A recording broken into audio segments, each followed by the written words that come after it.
नमस्कार दोस्तों, आइए जानते हैं उत्तर प्रदेश की आज की ताजा और बड़ी खबरें। और आप अभी यूपी के किस जिले से इस वीडियो को देख रहे कमेंट में जरूर बताइए। आज की पहली खबर, उत्तर प्रदेश सरकार मुफ्त में प्रदान करेगी किसानों के लिए सोलर पंप। भारत एक कृषि आधारित देश है, जहां ज्यादातर आबादी कृषि के क्षेत्र से जुड़ी हुई है। किसानों को अक्सर सिंचाई जैसी कृषि गतिविधियों के लिए बिजली की आवश्यकता होती है। इलेक्ट्रिक ग्रिड पावर के उपयोग से किसानों के लिए बिजली के बिल ज्यादा आते हैं और जीवाश्म ईंधन पर निर्भर रहना बढ़ते प्रदूषण के कारण पर्यावरण के लिए महंगा और हानिकारक। खेती की दक्षता में सुधार के लिए आधुनिक तकनीक को कृषि में एकीकृत किया जा सकता है, जिसके कारण किसान अपनी आय को दोगुनी कर सकते हैं और काफी लाभ उठा सकते हैं। इसके लिए सरकार किसानों को सोलर पंपों के लिए सब्सिडी प्रदान करती है। यूपी पुलिस के 98 बैच वाले इंस्पेक्टरों को योगी सरकार का दिवाली की पुरानी मांग हुई पूरी। यूपी की योगी सरकार ने 2 दिन पहले ही यूपी के लाखों पुलिस वालों को वर्दी और आवासीय भत्ता बढ़ाने की सौगात दी थी। अब शुक्रवार को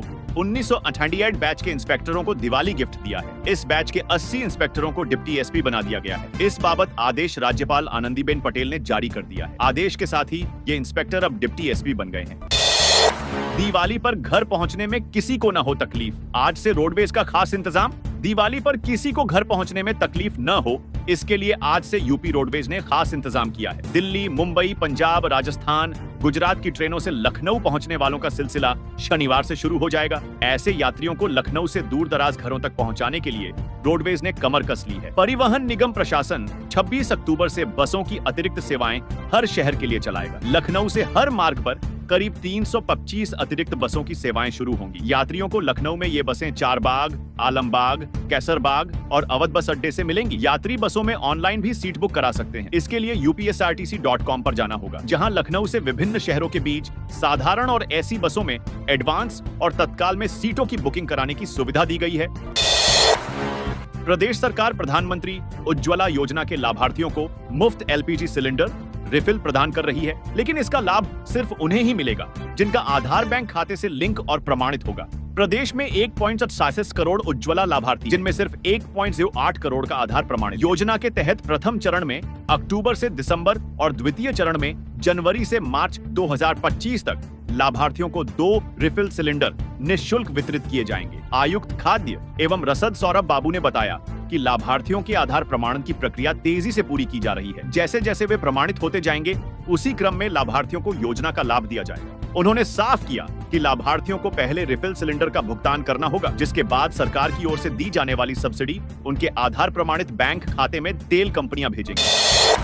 अगर राशन कार्ड नहीं है तो तुरंत फैमिली आईडी के लिए कराएं पंजीकरण, मिलेगा सरकारी योजनाओं का लाभ। सीडीओ प्रखर कुमार सिंह ने कहा कि फैमिली आईडी कार्ड से पात्र परिवारों को योजनाओं का लाभ प्राप्त कराना आसान होगा। यह कार्ड 12 अंकों का होगा, जिसमें पूरे परिवार का विवरण होगा। जनपद वासियों से कहा कि ऐसे परिवार जिनका राशन कार्ड नहीं है, वह फैमिली आईडी में पंजीकरण अवश्य कराएं। संबंधित अधिकारियों से कहा कि 100% फैमिली आईडी आवेदन करने वालों लोगों का समयबद्ध सत्यापन कराएं। इसमें किसी प्रकार की शिथिलता अक्षम्य होगी। वह शुक्रवार को वर्चुअल माध्यम से साप्ताहिक समीक्षा कर रहे थे। उन्होंने कहा कि केंद्र और राज्य सरकार की 76 योजनाओं को फैमिली आईडी से जोड़ा जा चुका है। यूपी बोर्ड भी अब एआई का करेगा इस्तेमाल। परीक्षा में गड़बड़ी को रोकेगा, सीधे अधिकारियों के पास पहुंचेगा। अलर्ट हाई स्कूल एवं इंटरमीडिएट परीक्षा 2025 में प्रश्न पत्रों की सुरक्षा के लिए आर्टिफिशियल इंटेलिजेंस DRC एआई के उपयोग पर 25 करोड़ रुपए खर्च को देख पीछे हट रहा यूपी बोर्ड अब कम खर्च के अपने प्रस्ताव पर सहमति बन जाने पर तैयार हो गया है। इस मामले पर अगले सप्ताह बैठक होने वाली है, जिसमें हर पहलू पर विचार विमर्श के बाद प्रस्ताव शासन को भेजा जाएगा। मंजूरी मिलने पर यूपी बोर्ड परीक्षा के सभी केंद्रों पर एआई की व्यवस्था की जाए। इस व्यवस्था से परीक्षा केंद्रों के स्ट्रांग रूम में अनधिकृत रूप से घुसने की कोशिश करने पर यूपी बोर्ड मुख्यालय प्रयागराज और लखनऊ के कमांड कंट्रोल रूम के साथ अधिकारियों के पास अलर्ट संदेश पहुंच जाएगा। 1,68,000 MT धान खरीद कर रखा गया, लक्ष्य 25 धान खरीद केंद्रों में खरीदी जाएगी। किसानों की फसल कौशाम्बी में नवंबर महीने से सरकारी खरीद केंद्रों पर धान की खरीद शुरू होने जा रही है। इस सिलसिले में एडीएम ने कलेक्ट्रेट के उदयन सभागार में केंद्र प्रभारियों की एक कार्यशाला की। उन्होंने सभी प्रभारियों को निर्देश दिए कि किसान के लिए उचित सुविधाएं सुनिश्चित की जाए। अगर किसी केंद्र पर खरीद से जुड़े उपकरण मौजूद नहीं होंगे तो कार्रवाई की जाएगी। कार्यशाला में अपर जिलाधिकारी अरुण कुमार गोंड ने क्रय केंद्रों की तैयारी की जानकारी ली। उन्होंने कहा कि खरीद केंद्रों पर बैनर, इलेक्ट्रॉनिक कौटे, डस्टर, नमी मापक यंत्र और बोरे की व्यवस्था करनी होगी। इसके अलावा किसानों के बैठने और पेयजल की भी व्यवस्था करनी होगी। सभी केंद्र प्रभारियों को समय पर केंद्र पर उपस्थित रहने और किसानों के साथ अच्छे व्यवहार करने के निर्देश दिए गए और दोषियों के खिलाफ कड़ी कार्रवाई की जाएगी।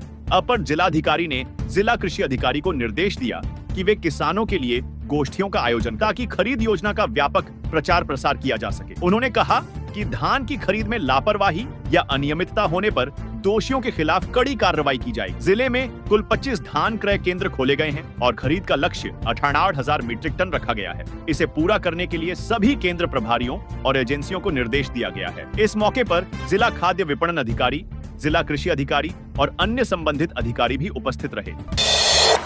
यूपी में अब भू माफियाओं की खैर नहीं, सीएम योगी ने पुलिस को दिया आदेश। यूपी में भू माफियाओं के खिलाफ पुलिस अब और सख्त रवैया अपनाएगी। 2 दिवसीय दौरे पर गोरखपुर आए सीएम योगी आदित्यनाथ अफसरों को निर्देश दिया कि भू माफियाओं पर कार्रवाई कर उन्हें जेल भेजें। सीएम ने जनता दर्शन में आए 300 से अधिक लोगों की समस्याएं सुनी। इन समस्याओं के समाधान के लिए अधिकारियों को निर्देशित किया। उन्होंने कहा कि किसी भी पीड़ित व्यक्ति की समस्या के समाधान में देरी नहीं होनी चाहिए। अधिकारियों की जिम्मेदारी है कि वे जल्द से जल्द जनता की समस्याओं का समाधान करें। MMMUT कैंपस में पुराने दोस्तों से मिल भावुक हुआ मालवीय सह एलुमनी मीट में एक मंच पर मिले 1974, 1999 और 2014 बैच के स्टूडेंट्स। खूब मचाया धमाल। पुराने दोस्तों का मिलन हमेशा खास होता है और जब यह मिलन सालों बाद हो तो खुशियों का यह सिलसिला शब्दों से परे होता है। मदन मोहन मालवीय प्रौद्योगिकी विश्वविद्यालय में एलुमनी मीट 2024 के दौरान ऐसा ही खुशनुमा माहौल देखने को मिला जब 1974 के गोल्डन जुबिली बैच, 1919 के सिल्वर जुबिली बैच और 2014 के डिकेड बैच के छात्र छात्राएं एक मंच पर फिर से मिले। दशकों बाद एक दूसरे को देखकर सभी में खुशियों की लहर दौड़ गई। कुंभ विलेज में 35 से 50 हजार हो किराया प्रमुख स्नान पर्व में विलेज में रहने के लिए करना होगा एक्स्ट्रा खर्च। प्रयागराज में महाकुंभ के दौरान अगर आप भी कुंभ विलेज का आनंद लेना चाहते हैं तो उसके लिए आपको अच्छा खासा पैसा खर्च करना होगा। अरेल में निजी कंपनियों से तैयार कराए जा रहे कुंभ विलेज में एक कॉटेज का किराया 35,000 रुपये होगा। इसमें 3 लोग रह सकेंगे। यह किराया मेले के दौरान आम दिनों में होगा। आजमगढ़ में बिना मान्यता चल रहा स्कूल सीला क्लास 1 से 8 तक के बच्चों की कर दी गई छुट्टी। सीएम हेल्पलाइन पर की गई थी शिकायत। आजमगढ़ के बरदह थाना क्षेत्र में गौरा बादशाहपुर जौनपुर नाम से संचालित प्राथमिक विद्यालय को शनिवार को सीज कर दिया गया है। यह प्राथमिक विद्यालय बिना मान्यता के चल रहा था। इस मामले की शिकायत स्थानीय लोगों ने सीएम हेल्पलाइन पोर्टल पर की थी। बरेली बवाल में 11 के खिलाफ गैर जमानती वारंट जारी। 22 जून को प्लॉट पर कब्जे को लेकर हुई थी आगजनी फायरिंग। होटल मालिक भी फरार। बरेली में 22 जून को पीलीभीत बाईपास रोड पर हुए बवाल में 11 लोगों के खिलाफ गैर जमानती वारंट जारी किए गए हैं। इनमें पुलिस की तरफ से 2 के खिलाफ 25-25 हजार रुपए का इनाम भी घोषित है। इस घटना में पुलिस पहले ही चार्जशीट लगा चुकी। अब पुलिस आरोपियों की तलाश में दबिश दे रही है।